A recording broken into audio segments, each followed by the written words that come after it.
Bienvenidos a Estrategia Televisión. En este vídeo vamos a hablar de la patrulla marítima, de la lucha antisubmarina y de Perú. Nos vamos a centrar fundamentalmente en aquella que corresponde al medio aéreo, sin tener presente, por supuesto, la lucha antisubmarina de los buques y también la propia lucha antisubmarina ejercida por los propios submarinos de la Marina de Guerra del Perú. Cómo me gusta este nombre. Perú tiene una salida al océano extremadamente limpia y además una salida en profundidad.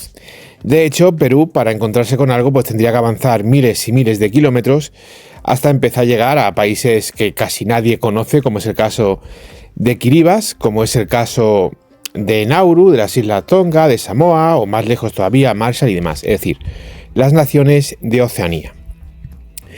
En este aspecto, Perú, respecto a sus países limítrofes, fundamentalmente y básicamente Ecuador y Chile, tiene más o menos la misma disposición. Con lo cual, tenemos que tener presente que Perú necesita aviones de patrulla marítima que sean capaces de actuar en profundidad. Pero, y muy importante, que sean capaces de actuar con rapidez. ¿Por qué? Muy sencillo. Si tú tienes una geografía distinta, por ejemplo el Golfo de México, el Caribe, donde hay muchas islas, donde las situaciones geográficas son bastante, digamos, diferentes a la que te puedes encontrar en el océano abierto, en esos países, en esas zonas geográficas, tener aviones de patrulla marítima, por ejemplo, con hélice, puede ser importante. Puede ser importante y puede ser interesante. Aquí hay que tener muchos factores en cuenta que ahora vamos a explicar. Pero tú disponer de esa capacidad de patrulla marítima con aviones de tamaño medio, incluso de corto alcance, con hélices, muchos de ellos versiones de aviones de transporte regional reconvertida, puede ser hasta cierto punto positivo en esas zonas concretas. En una situación como la que de Perú, Perú necesita mucho más. Perú necesita turborreactores, Perú necesita aviones de patrulla marítima de largo alcance. Y tened presente una cosa, cuando hablamos de largo alcance, esto no es transporte, ¿de acuerdo? No estamos hablando de aviación de transporte. Estamos hablando de la capacidad de poder permanecer durante mucho periodo de tiempo realizando patrullas. Señores, una cosa es que tú vayas a llegar en un vuelo a 2000 kilómetros, por poner un ejemplo, y otra cosa muy distinta es que tú tengas que hacer una patrulla a 100 kilómetros de tu base, por ejemplo.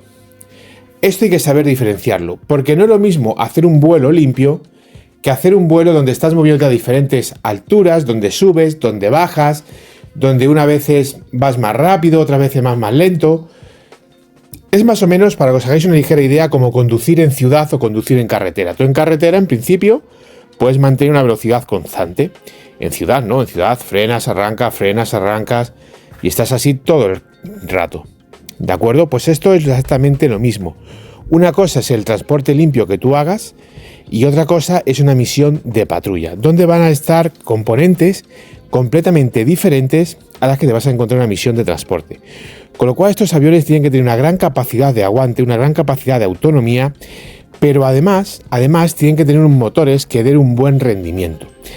Hay que tener presente que si tú estás en una zona cerrada, como puede ser el Golfo de México, aunque el Golfo de México como tal es bastante amplio también, pero por ejemplo el Caribe, en ese tipo de regiones, o el Mediterráneo, que también es muy estrechito, o por ejemplo el Mar Rojo y demás, Península de Malaca, todas estas zonas que son muy estrechas, un avión regional reconvertido puede ser una solución útil y práctica. Además, en principio, siempre va a tener menor velocidad de pérdida que la de un reactor que va a tener mayor velocidad de pérdida. Pero en este aspecto, aunque esto es una ventaja, como Perú no se encuentra en esta situación, Perú necesita rapidez. ¿Por qué? Porque el submarino Perú se puede encontrar a 20 millas de las costas o se puede encontrar a 200 millas de las costas. Tener presente que para un submarino es extremadamente sencillo desaparecer. Lo único que tiene que hacer es sumergirse. Y los submarinos modernos, tranquilamente, todos superan los 300 metros de capacidad de inmersión. Con lo cual, si encima, tú una vez que hayas podido localizar ese submarino, que hayas podido llevar una patrulla constante, por el motivo que sea, tienes que enviarle con un reactor, pero lo que tienes es un hélice, pues vas a tardar mucho más, porque el Electricity va a ir 400, 500, 600 por hora. El reactor va a ir 800, 900 por hora.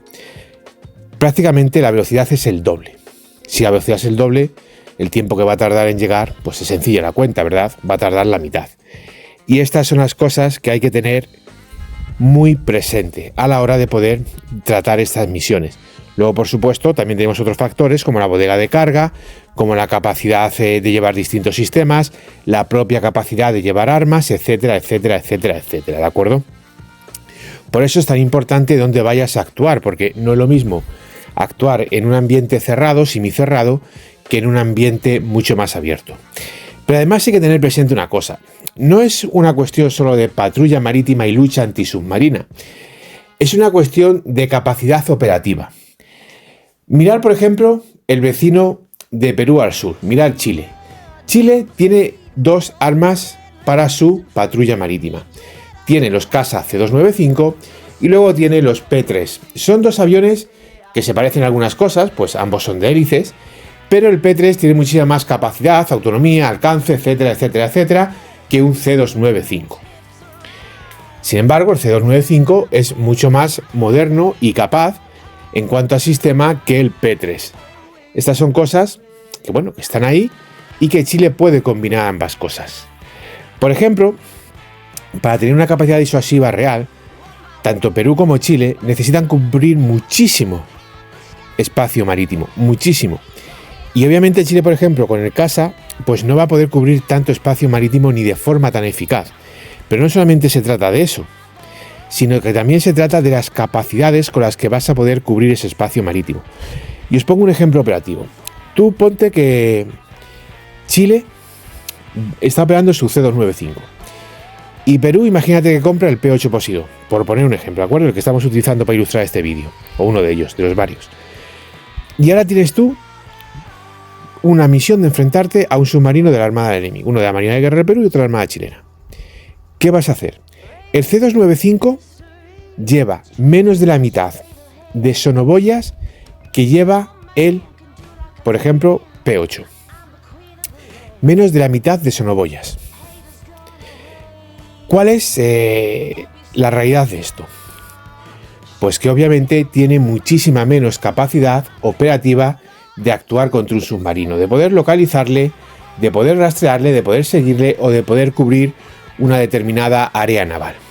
Simple y llanamente significa eso. Con el C-295 vas a poder cubrir aproximadamente, dependiendo de la misión, también por supuesto de la calidad de tus equipos y demás, un 50% de lo que podrías cubrir con un P-8 Poseidón, con un Kawasaki P-1 o con cualquier otro avión de patrulla marítima de unas capacidades mucho más importantes.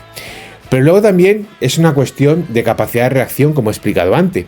Imagínate que ambos países localizan a un submarino a 300 millas náuticas de sus costas.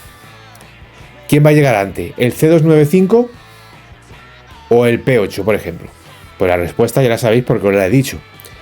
Como veis, a la hora de enfrentar en un espacio abierto al mismo enemigo, las capacidades son completamente diferentes. Ya lo son entre el P-3 y el C-295, pues imaginaros con un avión mucho más moderno y más capaz. Con lo cual, en el futuro, la Marina de Guerra de Perú, dentro de sus posibilidades, debería de orientarse, y esto es extensible a todas las demás, ¿de acuerdo?, hacia aviones con un largo alcance, con una gran capacidad de autonomía de patrulla y que pueda llevar una capacidad muy amplia de respuesta a través, pues, de eso, de torpedos, de misiles, de sonoboyas, 20.000 cosas que llevan los aviones de patrulla marítima.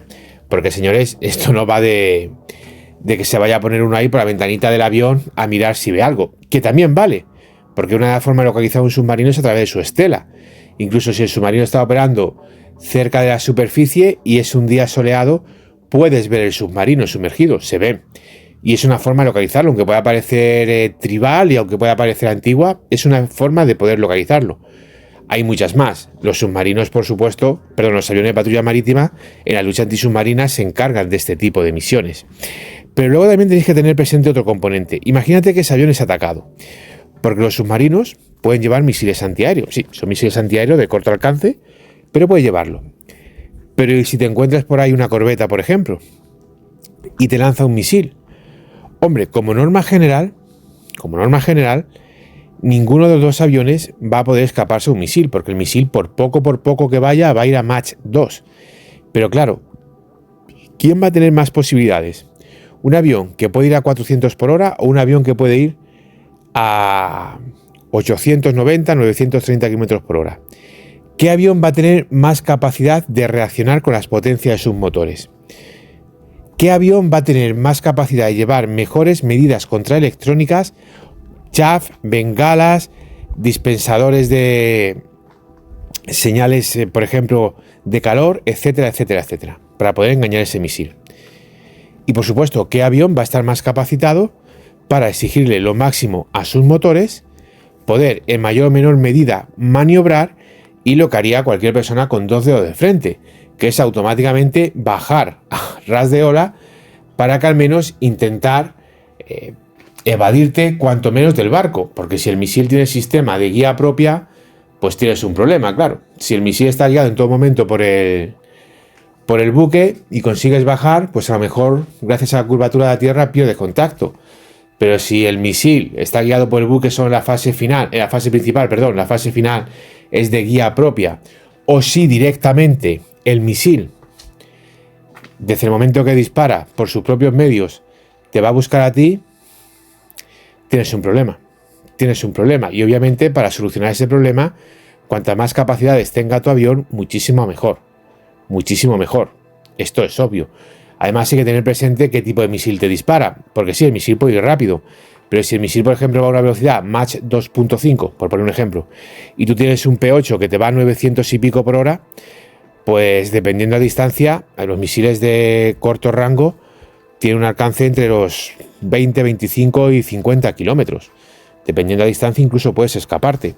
Eso con un C295 lo vas a tener mucho más complicado, porque la velocidad se reduce bastante, ¿de acuerdo?